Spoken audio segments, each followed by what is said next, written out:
উদ্দেশ্যে আমার অনুরোধ হচ্ছে, আপনারা যে যেখানে বসে আছেন আপনারা দয়া করে চেয়ারে বসেন। আপনাদের খাবার এখানেই দেওয়া হবে।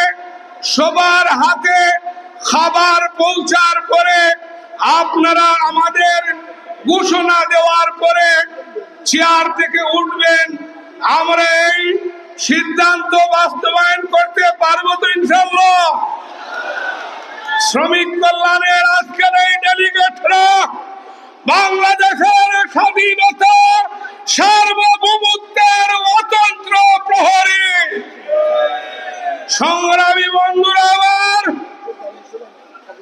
আজকের এই দ্বিবার্ষিক সম্মেলনে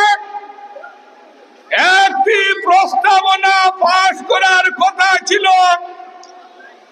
কিন্তু আমাদের সময়ের অভাবে আমরা এই প্রস্তাবনাটা ঘোষণা করতে পারি নাই। আপনাদের অনুমোদন নিচ্ছি, আমরা শ্রমিকের দাবি দাওয়া আদায়ের জন্য আজকের এই সম্মেলন থেকে 16 দফা দাবি আদায়ের প্রস্তাবনা ঘোষণা করলাম। প্রশাসনের কাছে যাবে, রাষ্ট্রযন্ত্রের কাছে আমাদের দাবি পৌঁছবে। আমরা কি প্রস্তাবনার ব্যাপারে একমত?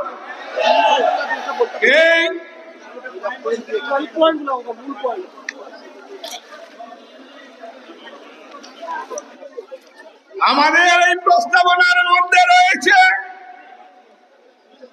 ইসলামী শ্রমনীতি চালু করতে হবে, মজুরি কমিশন গঠনের মাধ্যমে ন্যূনতম মজুরি ঘোষণা কথা বাস্তবায়ন করতে হবে, বৈষম্য বিরোধী ছাত্র আন্দোলনের শ্রমিক ছাত্র জনতা আহতদের কর্মসংস্থান ও নিহতদের পারিবারিকভাবে তাদের সার্বিক সমস্যা সমাধানের ব্যবস্থা করতে হবে। বন্ধকৃত শিল্প কারখানায় অনিয়ম, দুর্নীতি এবং দুর্নীতিবাদ কর্মকর্তাদের দৃষ্টান্তমূলক শাস্তির ব্যবস্থা করতে হবে।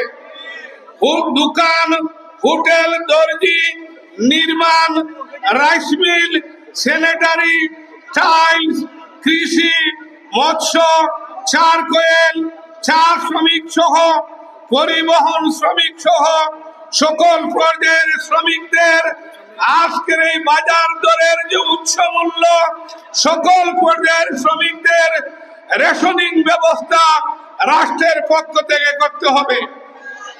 সম্মানিত বন্ধুরা, সর্বশেষ হচ্ছে নারী শ্রমিকদের প্রসূতিকালীন ছুটি ও ভাতা সহ শ্রমিকের সন্তানদের জন্য শিশু যত্নাগার স্থাপন করতে হবে। সকল পেশায় ওভার ট্রেডিং করার অধিকার নিশ্চিত করতে হবে। কলকারখানায় ঝুঁকিমুক্ত ও স্বাস্থ্যসম্মত কর্ম পরিবেশ নিশ্চিত করতে হবে। 16 নম্বর হচ্ছে শ্রমজীবী মানুষের জন্য বাসস্থান, রেশনিং, চিকিৎসা ও তাদের সন্তানদের বিনামূল্যে শিক্ষার অধিকার রাষ্ট্র নিশ্চিত করতে হবে। আমরা এই ব্যাপারে একমত।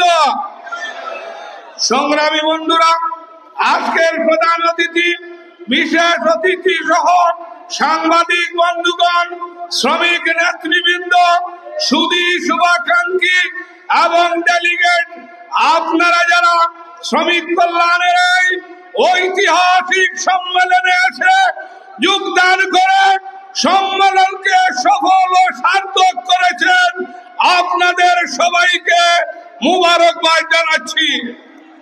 সংগ্রামী উপস্থিতি, আসুন আগামী দিনের শ্রমিক কল্যাণের দ্বিবার্ষিক সম্মেলন হবে ঐতিহাসিক আলিয়া মাদ্রাসার মাঠে,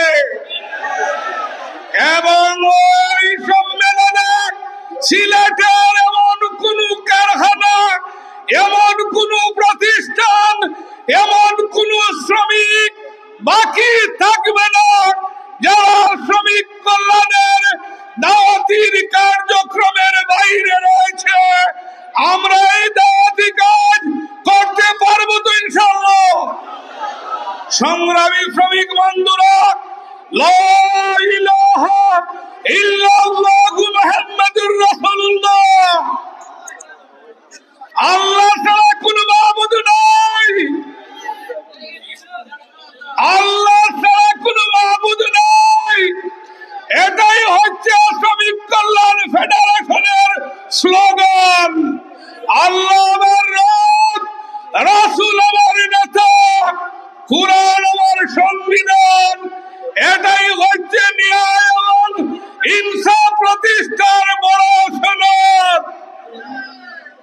শ্রমিক নেতা শাহজাহান আজকে কারাগারে আছে। 10 দিনের রিমান্ডে গিয়ে শাহজাহান খান বলেছেন, মাত্র আমি গত 17 বছরে 62,000 কোটি টাকা লুট করেছি। সংগ্রামী বন্ধুরা, ওই লুটেরা মাফিয়া শ্রমিক নেতৃবৃন্দকে কেন্দ্রীয় পরিবহন থেকে আউট করতে হবে।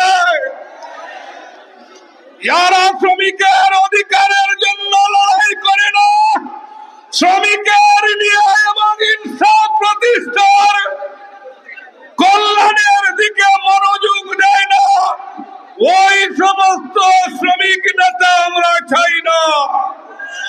সংগ্রামী বন্ধুরা, মানবতার বন্ধু মুহাম্মদুর রাসূলুল্লাহ সাল্লাল্লাহু আলাইহি সাল্লাম শ্রমিকের প্রকৃত বন্ধু।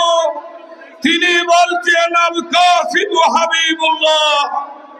সংগ্রামী বন্ধুরা, মানবতার বন্ধু মুহাম্মদুর রাসূলুল্লাহ বলছেন, তোমরা মালিকরা তোমাদের ডাইনিং টেবিলে বসে যে খাবার খাও, ওই খাবার আমার শ্রমিককে ওই টেবিলে বসিয়ে দিতে হবে।